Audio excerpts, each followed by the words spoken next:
Hi, this is Gary with MacMost Now. In today's episode, let's investigate the new Top Sites feature in Safari 4.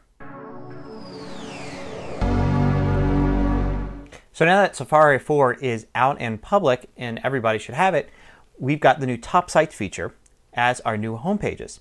Well, you don't have to have it as your new home page. We'll take a look at all the different options and how to get the most out of Top Sites. So here's Top Sites. It's a 3D preview of some of the websites you visit most often. You can go ahead and select any one of these sites and click on it to go directly to it. You'll also notice a couple things like these little stars in the upper right hand corner of a couple of the pages. This means that there's new content on those pages. So for instance, for a news site like CNN right here, you can see that the site's been updated. Now to get to Top Sites at any time, you can use this button here in your bookmarks bar. So you can get right back to it. You also can set Top Sites as your home page.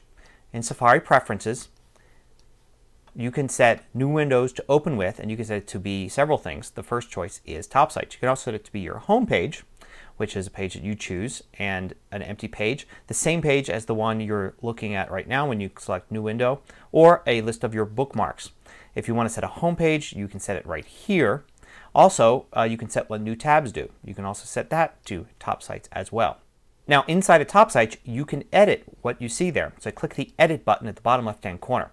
Now you get two options at the top left of each of these. One is an X, another is a push pin.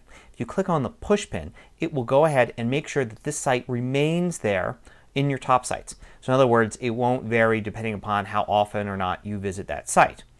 If you click the X, it'll remove that from Top Sites and fill in another one at the bottom right.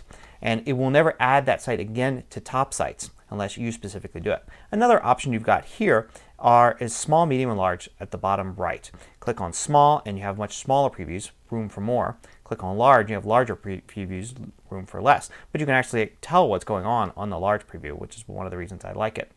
Now, you can also, in edit mode, move these sites around. So for instance, if I wanted to move this one over here, I can move them around. And that way I can actually really customize this and just put the pages I want on here and not leave it up to the ones that I visit most and having Safari decide which ones those are.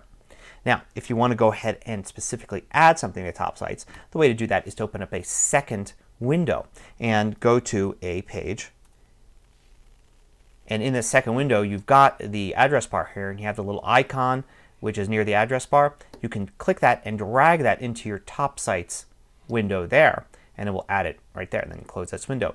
Now we have that one there, and click Done, and it will remain there. You have to do that in edit mode. And once you're there, of course, it automatically is push pinned since you added it there manually, but you can always delete it there with an X. So if you do actually delete something with an X and you want to add it back, you can add it back manually and it will forget that you ever hit the X and in fact add a push pin to it. You can also remove these push pins at any time by clicking on it again. Now in conjunction with Top Sites, you'll see at the bottom right hand corner a little search history thing. So instead of actually just looking at your history in a list, you can actually click on that and it will bring up a cover photo view of your history. And you can go ahead and search it as well, and it will limit what it shows in your search history, and you can still view it via this cover flow view showing previews of the pages, and also shows at the bottom, just like Top Sites, the URL and the page title. You can also click the clear history button right there if you want to start all over again, and you can also reset Top Sites using that clear history button. Use those with care because then you're starting all over again with all your presets and your customized pages gone out of your history and off of Top Sites. There's a quick look at the new Top Sites feature in Safari 4. I really recommend that you try it. Try setting your Open New Page and Open New Tab to Top Sites and try it for a week or two. I found that after a little while I grew used to seeing the previews displayed like that, and it was kind of convenient. Till next time, this is Gary Rosenzweig with MacMost Now.